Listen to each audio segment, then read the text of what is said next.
Bienvenue dans le Feel Better Podcast.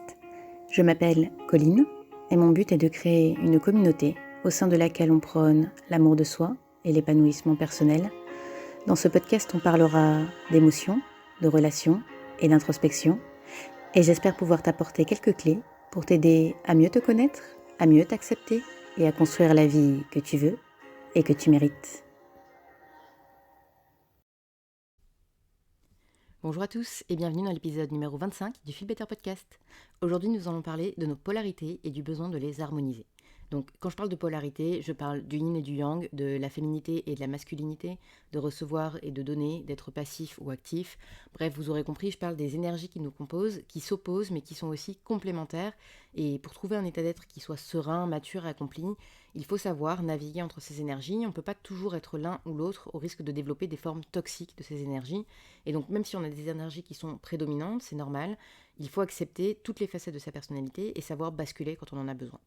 Vous noterez que je ne parle pas de bien et de mal parce que contrairement parfois aux idées reçues, il n'y a pas de bonne ou de mauvaise polarité, il y a juste des possibilités de pousser nos polarités dans des formes toxiques des deux côtés de la balance, et donc on va rentrer dans le détail justement juste après. Donc le yin et le yang, qu'est-ce que c'est ? Ce sont deux concepts opposés mais complémentaires à la fois qui proviennent de la philosophie chinoise et plus particulièrement du taoïsme. Pas d'inquiétude à avoir, je vous rassure, pas besoin d'être un expert ou un adepte du taoïsme pour écouter cet épisode, parce que ce dont on va parler, c'est avant tout de dualité, ou plutôt d'absence de dualité binaire. Et je vais m'expliquer en commençant avec un petit peu d'histoire, promis ce sera pas trop long. Le Tao, c'est l'unité qui existe avant la dualité, qui elle est représentée justement par le yin et le yang. Mais le yin et le yang ne peuvent exister l'un sans l'autre. Il n'y a pas de bien sans mal, il n'y a pas de lumière sans ombre, il n'y a pas de haut sans bas. Et le Tao explique, et du coup là je vais me permettre de citer l'extrait d'un article de Laurent Château que j'ai trouvé sur LinkedIn et que j'ai trouvé très bien amené, qui s'appelle « Pourquoi la dualité n'existe pas et pourquoi lui préférer la bipolarité dynamique de la nature ?» Et donc ça dit que le Tao explique que la nature ne sait pas raisonner en contre ou de manière binaire, elle raisonne en lien et en interaction. La nature ne connaît que le cycle, les systèmes intriqués et la bipolarité dynamique. La bipolarité, elle nous dit que chaque partie porte et nourrit en son sein ce qu'elle n'est pas, la polarité d'équilibre, la force de retour de l'harmonie. Derrière l'ombre de la colère peut se cacher une soif de justice, derrière la démotivation, un besoin de reconnaissance. Chaque polarité porte l'autre et l'engendre. Et donc les petits points qui apparaissent dans le célèbre symbole du yin et du yang permettent le mouvement et la rotation de l'ensemble. Ça représente l'eau de la mer qui s'évapore et qui retombe en pluie pour s'écouler jusqu'à la mer. L'arbre qui tombe et qui nourrit l'humus qui va permettre à un autre arbre de pousser. La nature est un cycle, et ces points blancs et noirs permettent le cycle et créent l'impermanence. Ils permettent à la polarité de la situation de se transformer à tout moment et de nourrir la polarité complémentaire. Pas d'inspiration, yin, sans expiration, yang, et réciproquement. Dans les faits, et pour faire court, rien n'est binaire et totalement yin ou totalement yang dans la nature. Il y aura toujours du yin dans du yang et du yang dans du yin. Donc une fois qu'on a dit ça, comment est-ce que ça s'applique à nous, à notre quotidien ? Comment est-ce qu'on peut utiliser ces principes pour se construire une vie plus équilibrée et plus harmonieuse ? Eh bien c'est assez simple sur le papier, toujours plus difficile évidemment à mettre en pratique. On part du principe que tout ce qui nous compose est dualité, mais que toutes ces dualités ne sont jamais binaires. Concrètement, qu'est-ce que ça veut dire ? Ça veut dire que si par exemple vous vous êtes toujours défini comme quelqu'un de timide, votre timidité n'existerait pas sans son opposé, donc votre côté extraverti. Et vous avez en fait la possibilité d'accéder aux deux polarités et à tout ce qu'il y a entre les deux. D'ailleurs, quand vous êtes quelqu'un de timide, il y a de fortes chances pour que lorsque vous vous retrouvez en famille ou avec un petit groupe de gens avec qui vous êtes très proche, en qui vous avez confiance, vous ne soyez plus du tout la même personne que lorsque vous vous retrouvez dans des grands groupes ou des situations sociales que vous trouvez inconfortables. Il y a de fortes chances, quand vous êtes avec les gens en qui vous avez confiance, que votre timidité soit beaucoup plus effacée, voire même que vous soyez un petit peu exubérant. Et ça montre bien qu'en fonction du contexte, vous basculez naturellement d'une polarité à une autre.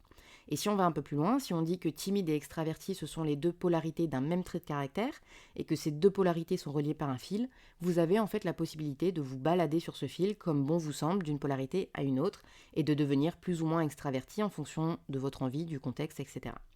Pourquoi c'est intéressant de voir les choses comme ça ? Parce qu'une fois que vous en avez pris conscience, vous pouvez vous exercer à vous déplacer sur les fils qui composent votre personnalité. Donc ça s'exerce, c'est pas forcément quelque chose qui est naturel, mais c'est quelque chose qui s'apprend. Et ça va vous permettre d'apprendre à tenir des postures que vous ne tenez pas justement naturellement, mais qui peuvent vous être utiles en fonction de ce que vous voulez accomplir. Donc vous avez la possibilité d'explorer, vous avez la possibilité de tester, vous avez la possibilité de sortir des cases dans lesquelles on vous a placé. En Occident, on a une culture qui est très noir ou blanc, sans nuance. Si tu n'es pas avec moi, tu es contre moi. L'ennemi de mon ennemi est mon ami. Ces proverbes manquent cruellement de finesse, de nuance, de tolérance, et sont rarement représentatifs de la réalité. Le problème, c'est qu'on grandit dans cette culture qui nous enferme dans des cases, qui nous dit qu'on est volatile quand on change d'avis, qui nous amène à aimer les choses qui restent telles qu'elles sont et telles qu'elles ont toujours été, alors que le monde est en perpétuel changement, parce que c'est comme ça que fonctionne la nature. Et le risque, c'est ce que je disais au début de l'épisode, c'est de développer des polarités qui deviennent toxiques parce qu'on s'enferme dedans. Si on reprend le yin et le yang, nous avons tous en nous une part de yin et une part de yang. Donc le yin, qu'est-ce que c'est? Ça va être cette part de vous qui est plutôt dans l'instinct, dans l'émotion, qui est dans la créativité, la réceptivité. Ça va être votre partie plus vulnérable, mais du coup qui est aussi plus ouverte au lien, au ressenti. Ça va être plus associé à la lenteur, mais aussi du coup à la sagesse, à l'introspection. Ça va être la douceur, le côté maternel, la sensualité, la capacité à se laisser porter par le flow, à lâcher prise. Le yin a un fort besoin de connexion, d'échange, de partage, parce qu'il est porté avant tout par l'amour. Votre côté yang, ça va plutôt être la part de vous qui calcule, qui fait des plans, qui est stratégique. Ça va être la part qui cherche à résoudre les problèmes, qui pose le cadre, qui structure, qui est dans l'action, dans la réflexion mentale. Pas de place du coup au ressenti et aux émotions. Le yang, lui, préfère être dans le mouvement, aussi dans le don. Il aime aller vite, il n'a rien à prouver. Et il a un fort besoin de reconnaissance, de briller, de rayonner, d'être utile autour de lui parce qu'il est porté par sa fierté. Donc les deux sont extrêmement complémentaires, il n'y en a pas un qui est bien et un qui est un mal. Si vous menez un projet par exemple, vous aurez besoin de commencer par une phase de créativité. Vous avez peut-être même commencé par une phase d'introspection pour savoir ce qui résonnait pour vous, ce qui vous fait vibrer, ce avec quoi vous vous sentiez aligné avant de vous lancer dans votre projet. Et donc on est d'abord dans une phase très yin. Ensuite, pour mettre en place le projet, vous devez basculer sur du yang, pour faire de la planification, de la mise en place, de la décision, des actions. Si vous avez besoin de monter une équipe, là, vous allez avoir besoin d'allier les deux. La partie leader qui monte la voix, qui prend les décisions, qui tranche, ça ce sera plutôt yang. Mais la partie qui crée du lien avec les membres de l'équipe, qui accompagne, qui soutient, ça ce sera plutôt yin. Bref, vous comprenez le principe, le yin et le yang ne s'opposent pas. Ils sont complémentaires. Et vous avez besoin de basculer d'une énergie à l'autre pour être le plus efficace possible dans la gestion de vos projets. Mais si maintenant, comme je le disais tout à l'heure, vous vous coupez complètement de l'une de vos énergies et que vous tombez dans un extrême, le risque c'est de développer une version toxique de votre yin ou de votre yang. Et j'ai beaucoup aimé l'approche de Chloé Bloom sur le sujet, qui a fait un programme à ce sujet, dans le cadre des relations de couple, qui s'appelle Couple Initiatique, et qui est basé sur le Tao du couple. Mais je pense vraiment que en fait, ce qu'elle enseigne, ça peut s'appliquer déjà dans notre relation à nous-mêmes et dans notre relation au monde, avant même d'aller dans la relation de couple, même si je reviendrai un peu plus loin dans ce podcast à l'importance du yin et du yang équilibré dans nos relations aux autres et notamment dans notre relation de couple. Donc bref, pour revenir à ce que je disais, quand on s'enferme dans des versions extrêmes de nos polarités, ça peut donner des schémas du type, donc si on développe par exemple un yang toxique, on va tomber dans la violence, dans le besoin de contrôle exacerbé, dans le besoin de pouvoir, de domination, dans le désir de posséder, l'insensibilité, l'addiction. On se coupe complètement de nos émotions, la partie yin est considérée comme faible, donc refoulée. Et quand on refoule notre yin, on tombe dans la froideur, l'autorité, on pense qu'on a besoin de personne, qu'on peut tout gérer tout seul, on tombe dans le reproche, l'infantilisation, dans le fait de rabaisser l'autre. Et en fait, on s'isole complètement et on se ferme à toute émotion, négative comme positive. Donc on est vraiment dans un comportement où on recherche la satisfaction par le pouvoir et le contrôle et l'autorité, mais ce qu'on obtient, c'est simplement l'isolation et un sentiment de vide parce qu'on est complètement coupé de ce qu'on ressent, de notre intuition, de notre créativité. Et le yin, c'est aussi l'épicurien, donc quand on se coupe du yin, on se coupe aussi des plaisirs simples de la vie, du jeu. Bref, tout devient dur dans tous les sens du terme. A l'inverse, si on s'enferme plutôt dans son yin, en se coupant de son yang, on va développer un yin qui va tomber dans la jalousie, dans la manipulation, dans l'envie. On va tomber dans le côté dramatique tout le temps, dans la victimisation, dans le besoin d'écouter et de faire vivre les rumeurs, besoin qui est en fait alimenté par un gros sentiment d'insécurité. Et du coup, on va se culpabiliser. On va alimenter un sentiment de honte, on va se dévaloriser beaucoup. Et du coup, on va plus être capable de recevoir parce qu'on a l'impression qu'on ne mérite pas telle ou telle chose. Et le yang opprimé, lui, du coup, va s'exprimer par la sensation d'être inutile, le désengagement, la passivité, la lâcheté, l'indécision permanente et en fin de compte, l'abandon. Donc là, on est vraiment dans un cas où on s'isole aussi d'une autre manière, on n'est plus seul au sommet comme dans le cas précédent, mais on est dans des énergies qui font fuir les autres et on est incapable de mener un projet à terme, donc on auto-alimente notre sensation d'être inutile. Donc si vous vous reconnaissez dans certains de ces traits, d'abord c'est important de comprendre que ça n'est pas votre état d'origine, parce que je l'ai dit au début, on a tous un équilibre de yin et de yang, donc on a tous la possibilité de faire cohabiter ces deux énergies sans tomber dans la toxicité. Et deuxièmement, pour en sortir, il faut comprendre quels sont les événements qui vous font basculer dans ces énergies. Il faut apprendre à prendre du recul sur soi-même, à faire preuve de beaucoup d'honnêteté envers soi-même pour reconnaître déjà qu'on est dans un comportement toxique et pour comprendre ensuite quelles blessures on vient toucher, quelles croyances on vient solliciter qui nous empêchent de prendre du recul et de réagir avec un meilleur équilibre de yin et de yang. Donc ça n'a rien de facile, de toute manière rien dans le développement personnel n'est jamais facile je pense, parce que ça demande toujours de sortir de sa zone de confort et de savoir être très honnête avec soi-même, même quand on trouve que c'est pas très glorieux, et de savoir le faire sans se juger, sans être dur avec soi-même, mais au contraire en s'apportant amour et compassion pour justement sortir de cette spirale qui nous pousse à nous rabaisser sans cesse et nous empêche par la même occasion d'avancer, d'évoluer, de grandir et de se construire cette vie qui nous ressemble et qu'on cherche vraiment au fond de nous. Alors ensuite, une fois qu'on a réussi à sortir des schémas toxiques, il faut réussir à harmoniser nos polarités. Et là, je pense que c'est important de préciser qu'il n'y a pas un seul bon équilibre de ces polarités, il y en a une infinité. En fait, le bon équilibre, c'est simplement l'équilibre qui est le bon pour vous.